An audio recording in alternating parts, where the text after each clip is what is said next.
16.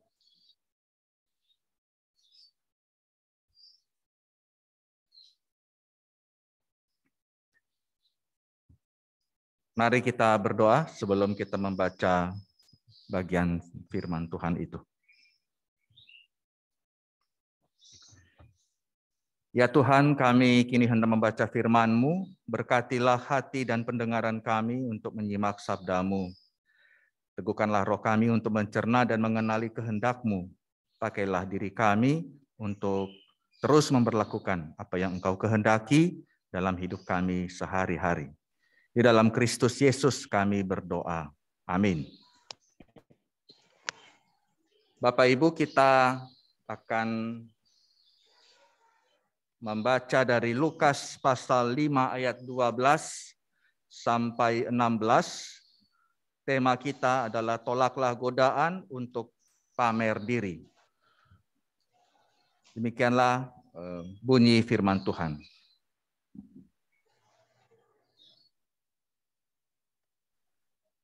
Pada suatu kali Yesus berada di dalam sebuah kota. Di situ ada seorang yang penuh kusta. Ketika ia melihat Yesus, tersungkurlah ia dan memohon, "Tuan, jika Tuan mau, Tuan dapat mentahirkan aku." Lalu Yesus mengulurkan tangannya, menjamah orang itu dan berkata, "Aku mau, jadilah engkau tahir." Seketika itu juga lenyaplah penyakit kustanya. Yesus melarang orang itu memberitahukannya kepada siapapun juga dan berkata, "Pergilah, perlihatkanlah dirimu kepada imam dan persembahkanlah untuk pentahiranmu persembahan seperti yang diperintahkan Musa sebagai bukti bagi mereka." Tetapi kabar tentang Yesus makin jauh tersiar dan datanglah orang banyak berbondong-bondong kepadanya untuk mendengar dia dan untuk disembuhkan dari penyakit mereka. Akan tetapi ia mengundurkan diri ke tempat-tempat yang sunyi dan berdoa. Sedemikian jauh pemberitaan firman Tuhan pada kita di hari ini, dan berbahagialah tiap orang yang mau mendengarkan firman Allah, merenungkannya dalam hatinya, serta melaksanakannya secara hidup dalam kesehariannya. Haleluya.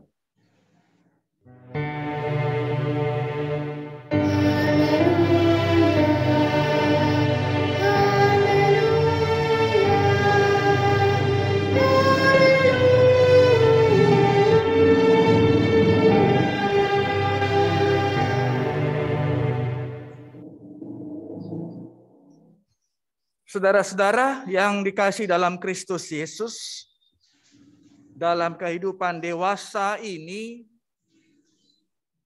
ada banyak aktivitas pameran yang kita lihat, yang kita tahu.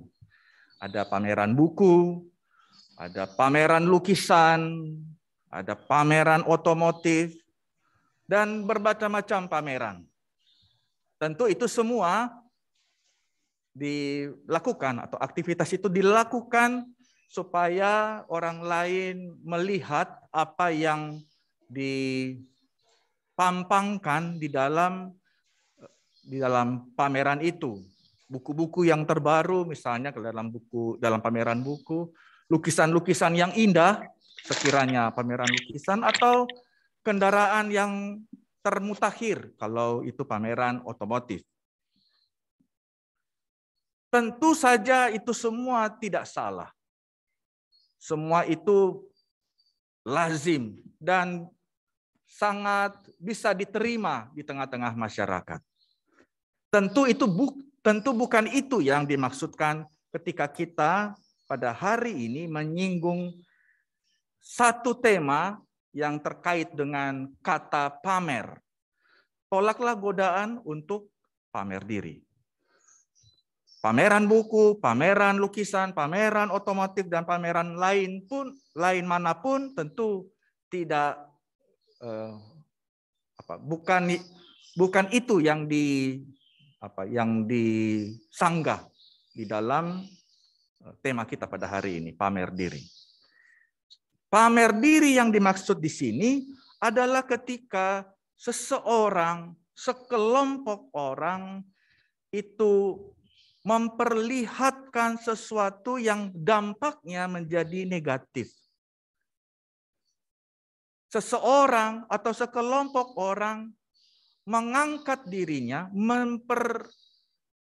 mempertontonkan dirinya, menaikkan dirinya, dan menunjukkan bahwa dialah yang segala-galanya dibandingkan daripada yang lain. Sehingga ada unsur kesombongan, keangkuhan di dalam aktivitas tersebut. Itulah yang dimaknai dengan pamer diri.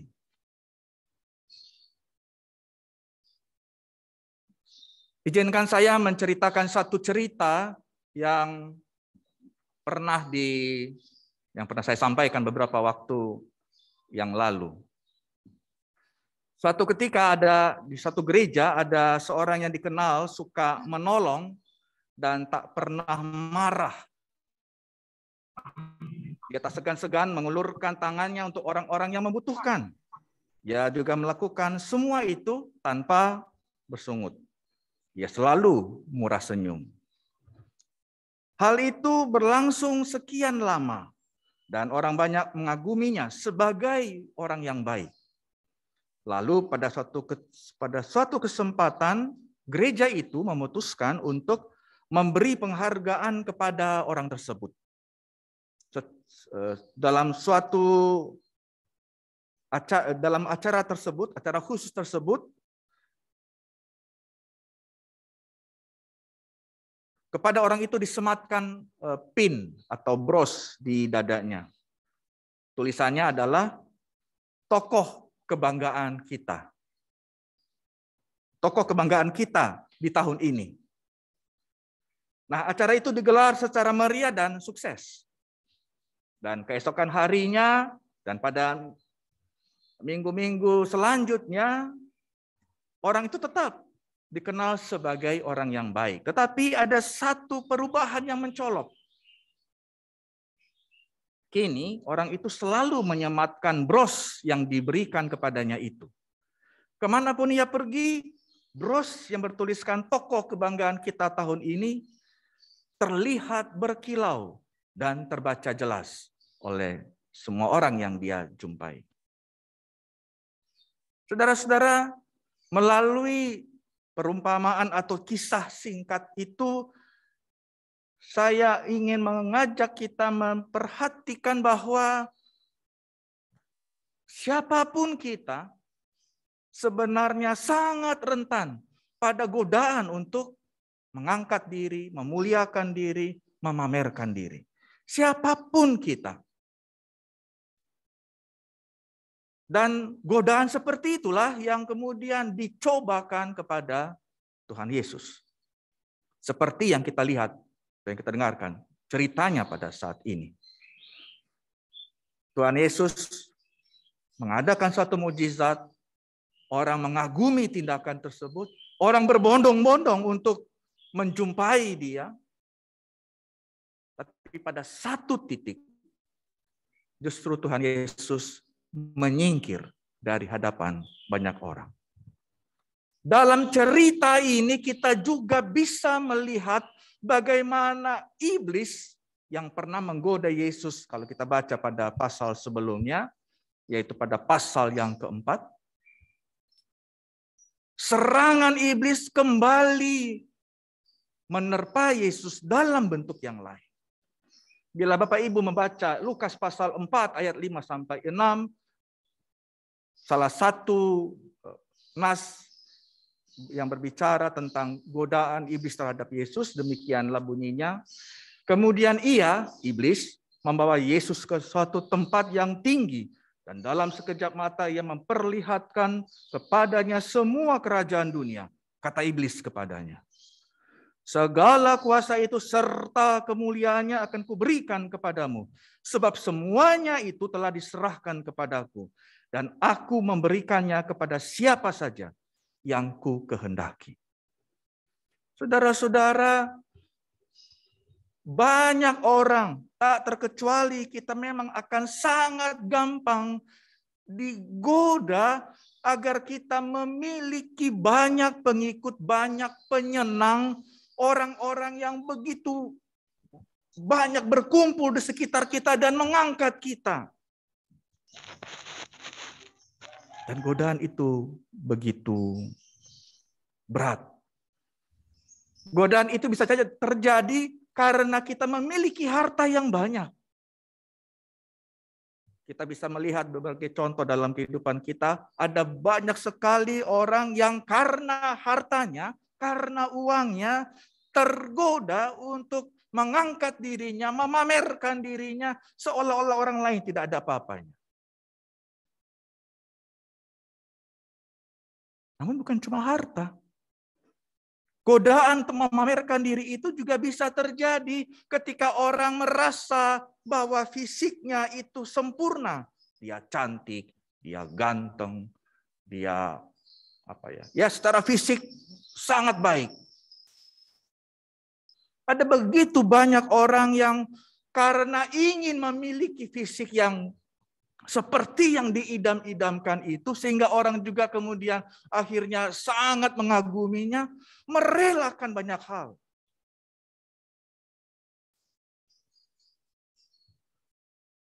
Namun bukan cuma kekayaan atau fisik, tetapi juga bisa karena harta, karena kuasa, karena jabatan, dan karena kepintaran.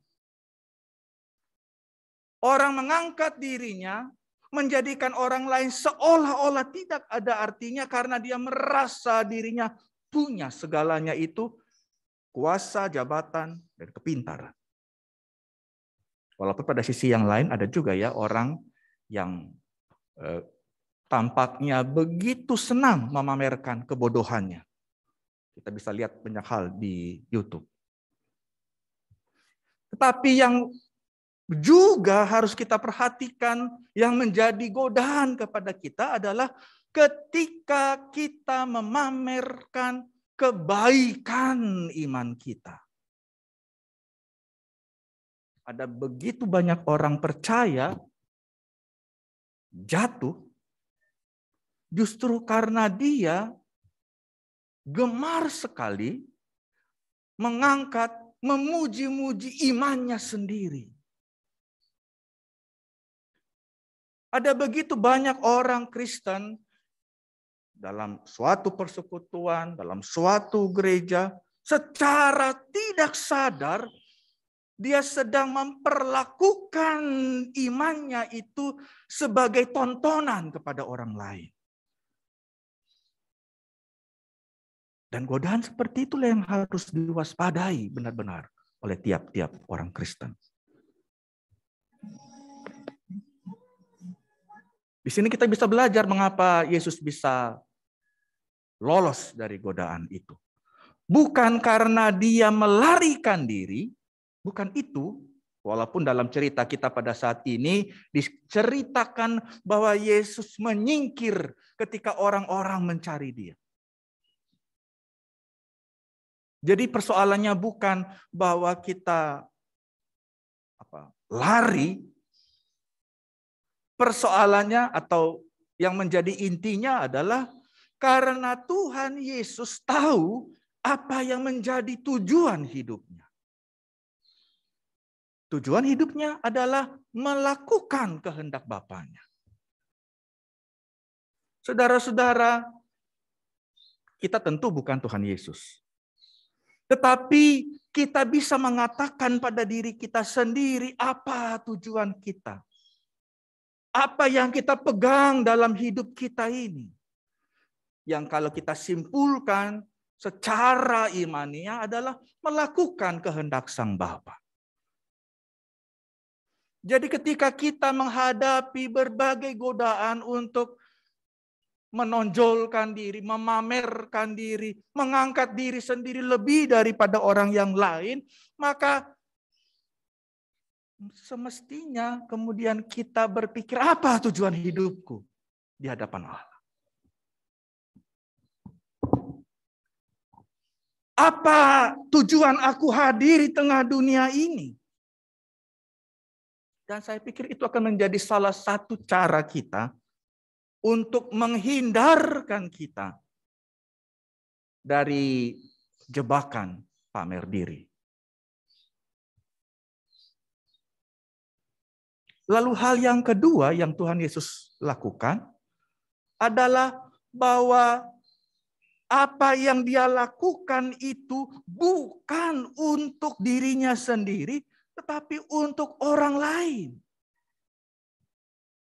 Ketika dia menyembuhkan orang yang penyakit kusta, sama sekali tidak ada dalam benaknya bahwa dengan menyembuhkan sakit kusta ini, aku akan lebih dikenal oleh orang lain. Aku akan diikuti oleh banyak orang lain. Tidak, bukan itu yang menjadi dasar dari tindakan Kristus. Yang dia lakukan adalah bagaimana supaya orang ini sembuh. Bagaimana melalui diriku orang itu sembuh.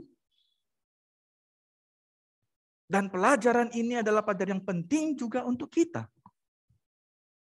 Bahwa dengan segala kemampuan yang kita miliki, dengan segala talenta yang kita punya, dengan segala apapun yang Tuhan berikan kepada kita, sepatutnya kita berkata bahwa diriku ada supaya orang lain juga mendapat atau menerima atau merasakan kasih Allah melalui diriku. Saudara-saudara yang dikasihi oleh Kristus Yesus, saya menaruh harap kepada kita semua yang ada di dalam gereja ini. Dan saya percaya bahwa Bapak Ibu yang terlibat di dalam berbagai pelayanan, Bapak Ibu yang terlibat dalam berbagai aktivitas, mau itu yang terkait secara birokratis dengan kemajelisan maupun yang ada di luar struktur kemajelisan, saya menaruh harap dan saya percaya bahwa Bapak Ibu beraktivitas semuanya itu karena Bapak Ibu dan saudara sekalian mau berkata bahwa aku ada di gereja ini bukan supaya aku makin tinggi, supaya aku makin terkenal, supaya aku makin banyak disukai orang, tapi karena apa yang kulakukan, itu kulakukan karena Allah. Apa yang kulakukan, itu kulakukan agar orang lain juga menerima manfaatnya. Saya berharap kita semua tiba pada pemahaman seperti itu. Sekali lagi tentu godaan akan sangat banyak. Godaan kalau dalam pelayanan, ya godaan untuk malas-malasan, godaan untuk merasa tidak bisa apa-apa, godaan untuk mengatakan bahwa ada begitu banyak yang menjengkelkan, saya pikir itu wajar. Tetapi semua itu akan bisa kita lalui ketika kita berkata bahwa diriku ada karena Allah menempatkannya bagi kemuliaan Allah. Dan diriku ada karena aku mau mempersembahkan hidupku bagi sesama manusia dan bermanfaat bagi banyak orang. Jika Kristus bertindak seperti itu, maka mau tidak mau itulah yang akan kita lakukan di tengah dunia ini. Tuhan kiranya menolong kita semua. Amin. Selesai.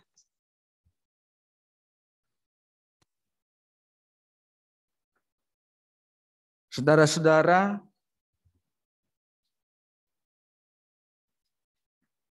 mari kita masuk dalam bagian yang lain akan dipimpin oleh penatua sektor.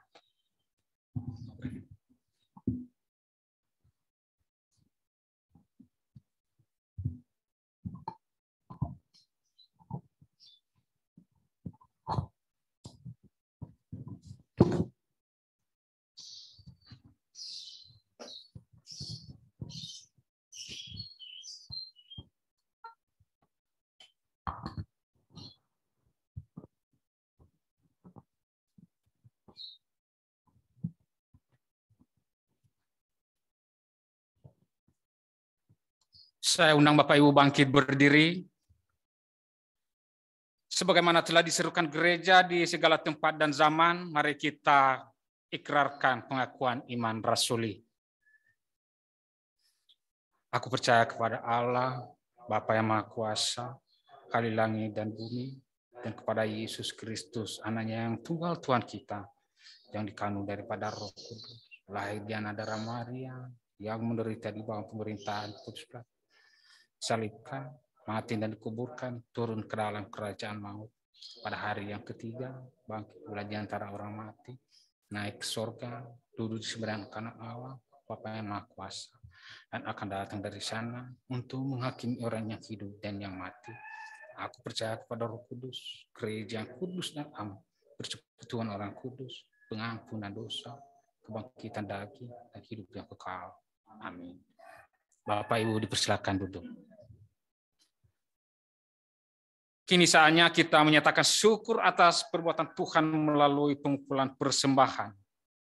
Baiklah kita camkan apa yang dikatakan di dalam 2 Korintus pasal 8 ayat 12 sampai yang ke-13. Sebab jika kamu rela untuk memberi, maka pemberianmu akan diterima. Kalau pemberianmu itu berdasarkan apa yang ada padamu, bukan berdasarkan apa yang tidak ada padamu.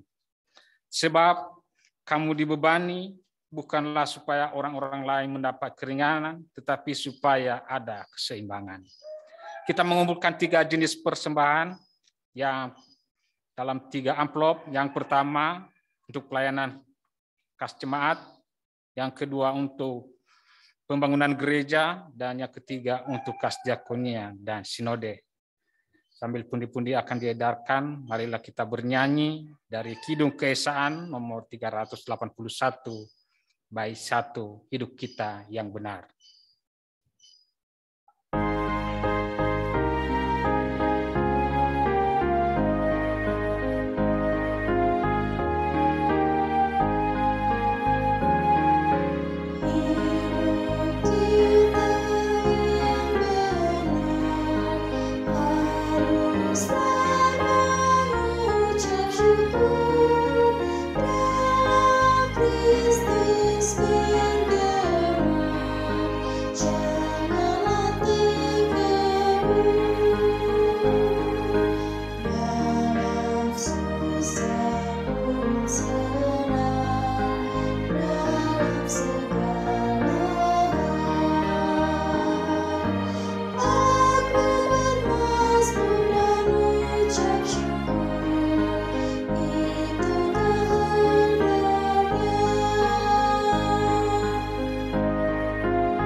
Bapak, Ibu, dan saudara sekalian, marilah kita masuk di dalam doa syafaat kita. Mari kita berdoa.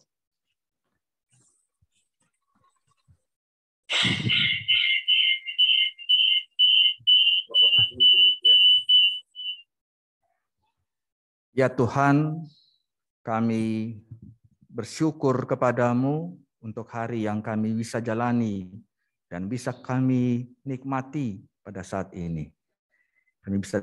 Kami bisa beribadah bersama walaupun melalui Zoom, dan biarlah melalui itu iman kami dikuatkan, iman kami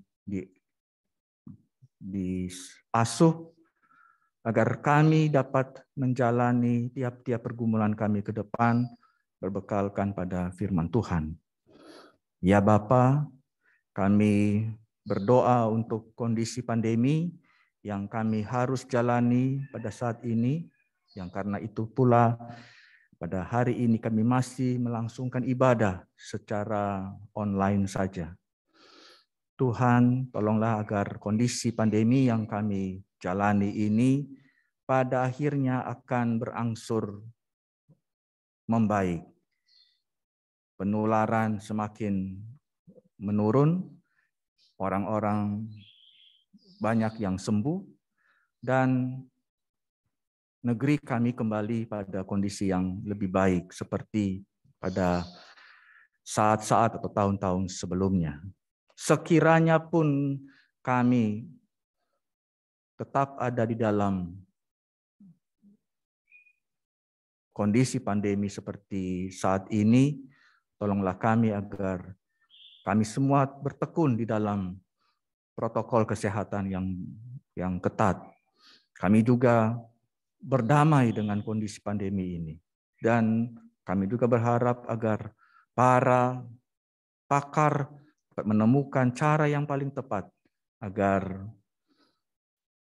virus COVID-19 ini tidak lagi menjadi sesuatu yang mematikan bagi seluruh umat manusia. Tuhan, tolonglah juga pemerintah kami agar pemerintah kami ini dapat bekerja dengan sebaik-baiknya, dapat memikirkan segala sesuatu yang berguna bagi kesejahteraan negeri kami. Di tengah-tengah pergumulan sosial ekonomi dan berbagai sisi yang lain, kami harus berhadapan dengan bermacam-macam hal yang mengancam keutuhan bangsa kami.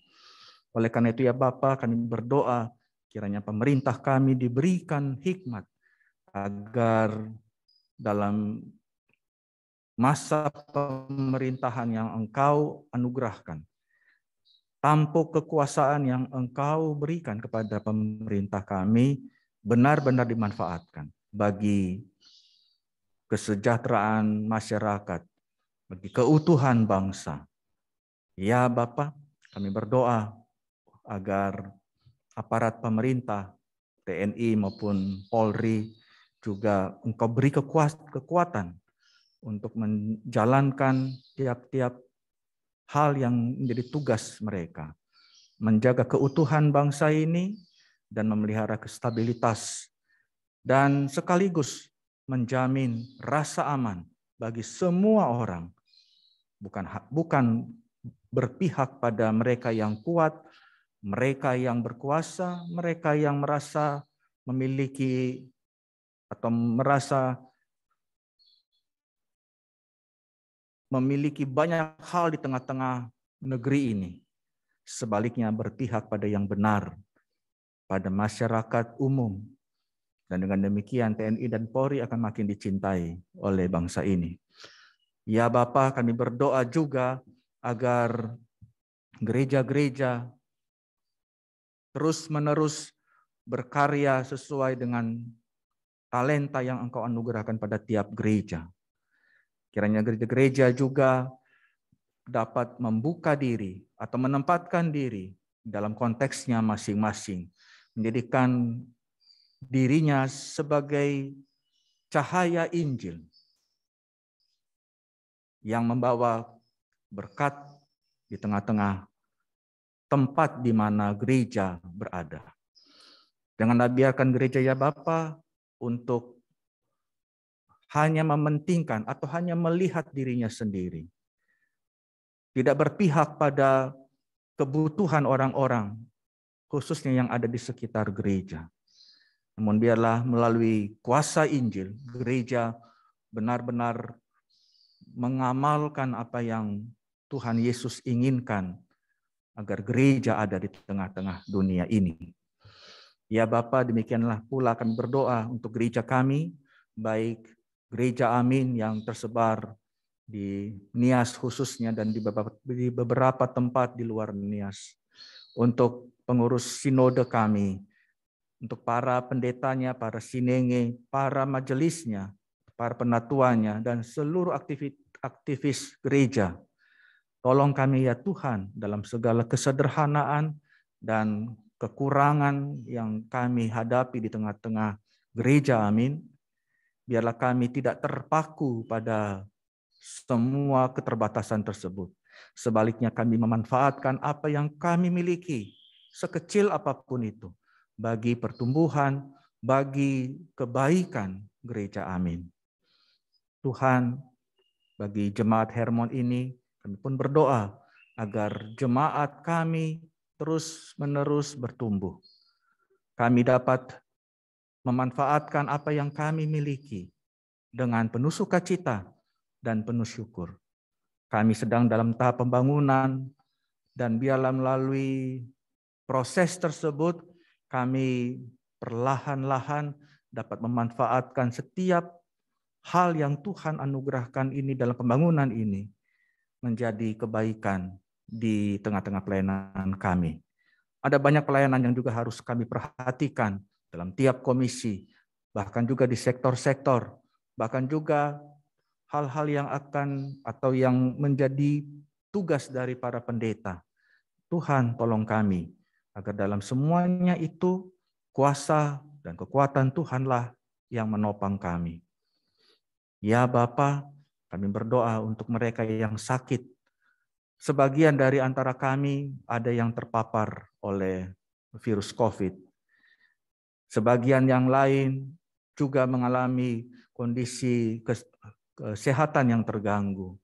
Apapun itu semua Tuhan, tolonglah kami agar kami dapat mengupayakan kesehatan kami dengan baik, menjalani hidup yang sehat, dan juga mengonsumsi obat yang dapat membuat kami kembali pulih, kembali sehat. Namun tentu kami terbatas dalam banyak hal. Kami bergantung kepada Tuhan. Kami berharap bahwa di dalam iman kami, Tuhan terus-menerus menolong kami, walaupun kami masih di dalam kondisi kesehatan yang belum pulih pada saat ini. Kami mau percaya bahwa tangan Tuhan akan membawa kami dalam kondisi yang lebih baik. Kami berdoa untuk mereka yang berulang tahun pada minggu ini. Kami berdoa juga bagi mereka yang terus-menerus mengupayakan kehidupan yang lebih baik dalam pekerjaannya, dalam karirnya, bahkan juga di tengah-tengah rumah tangganya. Kami berdoa untuk tiap anak dalam pendidikan mereka. Tuhan tolonglah agar semua berlangsung dengan sungguh-sungguh, dengan baik, agar mereka dapat meraih cita-cita yang lebih baik lagi dibandingkan pada saat ini, pada kehidupan yang mendatang. Saat ini katekisasi juga berlangsung dan akan dilangsungkan pula ujian. Tuhan tolonglah agar proses tersebut berlangsung dengan baik pula. Ya Bapa, kami berdoa untuk persembahan yang sudah kami kumpulkan pada hari ini, kiranya semua itu boleh berguna di tengah-tengah pelayanan dan persekutuan kami. Tolong kami untuk mengelola dengan baik, dan biarlah dalam pengelolaan itu kami dapat pula merancang hal-hal yang berguna dalam setiap pelayanan atau dalam setiap kegiatan kami. Bapa, doa kami jauh dari sempurna. Ada banyak hal yang juga kami hendak doakan. Namun biarlah hati kami yang berbicara. Biarlah tiap-tiap lidah, tiap-tiap sanubari mengangkat doanya pada hari ini, Engkau dengarkan. Dan kami tahu Engkau Maha mendengar. Dan karena itu biarlah kami akhiri doa kami dalam doa yang Tuhan Yesus ajarkan kepada kami. Bapa kami yang di surga, dikuduskanlah namamu, datanglah kerajaan-Mu, jadilah kehendak-Mu di bumi seperti di surga. Berikanlah kami pada hari ini makanan kami yang secukupnya, dan ampunilah kami akan kesalahan kami, seperti kami juga mengampuni orang yang bersalah kepada kami. Dan janganlah membawa kami ke dalam pencobaan, tetapi lepaskanlah kami dari yang jahat, karena Engkau-lah yang empunya kerajaan dan kuasa dan kemuliaan sampai selama-lamanya. Amin. Bapak Ibu, marilah kita berdiri dan kita mengakhiri ibadah kita pada hari ini. Dan kita lanjutkan ibadah sejati dalam kehidupan yang nyata di tengah dunia.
Saudara-saudara sekalian, Bapak dan Ibu yang dikasihi dalam Kristus Yesus, marilah kita kembali dalam kehidupan kita sehari-hari.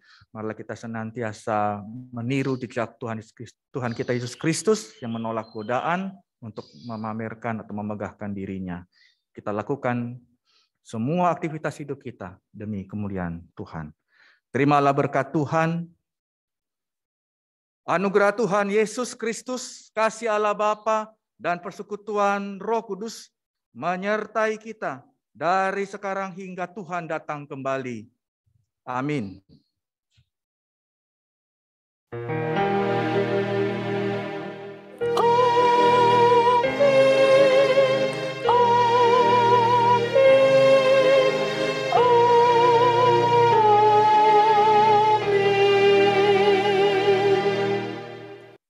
Yahob, silakan duduk kembali.